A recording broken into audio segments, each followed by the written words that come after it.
Hello students, இப்போ 12th standard maths second revision எக்ஸாமில் கேட்ட 2 மார்க் கொஸ்டினோட ஆன்சர் பார்க்கலாம். ஏபிசின்னு 3 மேட்ரிக்ஸ் கொடுத்துருக்காங்க and A R B and C find பண்ண சொல்லியிருக்காங்க. ஓகே, ஏஆர்பி ஆர் அப்படின்னு சொல்லும்போது நான் இங்கே எழுதியிருக்கேன் ஏயோட matrix, R B matrix and இந்த C matrix.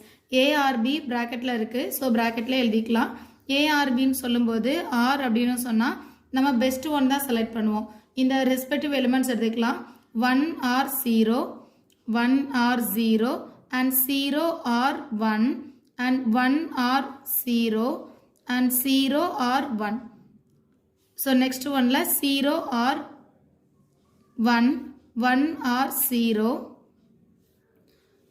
0 or 1, 1 or 0.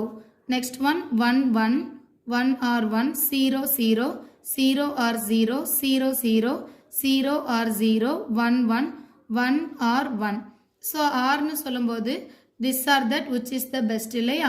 So best ஒன்று நம்ம செலக்ட் பண்ணுவோம். அப்போ 1 தான் பெஸ்ட். ஸோ 1 செலக்ட் பண்ணிக்கலாம். ஆன்சர் 1, 1, 1, 1. இது எல்லாத்துலேயுமே 1 இருக்கு. 1, 1 இது எல்லாமே 1, 1, 1, 1. ஃபைனலாக 1, 0, 0, 1. நெக்ஸ்ட் ஒன் அண்ட் லாஸ்ட் ஒன்ல என்ன வேல்யூ இருக்குது அப்படின்னா 1, 1, 0, 1, 0, 1, 1, 0, 1, 1, 1, 1. ஸோ இதே இங்கே எழுதிக்கலாம். 1, 1, 0, 1, 0, 1, 1, 0, 1, 1, 1, 1.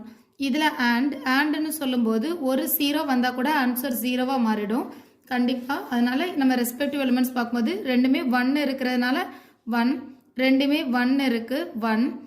இங்கே ஒரு 0 வந்தாச்சு, ஸோ 0, 1, ரெண்டுமே இதில் 1 இங்கே 0, ஸோ ஆன்சர் 0, 1, 1, 1, 1, 1, 1, 1, 0. ஸோ கண்டிப்பாக 0, 1, 1, 1, 0 ரெண்டுலேயுமே இருக்கிறதுனால கண்டிப்பாக ஆன்சர் 0, 0, இங்கே 1.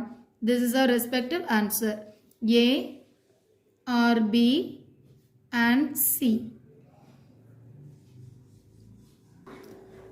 இந்த கொஸ்டின் எக்ஸசைஸ் 12.1ல சம் நம்பர் 8ல் இருக்கக்கூடிய ஒரு கொஸ்டின். 8th 1ல் 3rd சப்டிவிஷனை தான் 2 மார்க் கொஸ்டினில் கேட்டிருக்காங்க.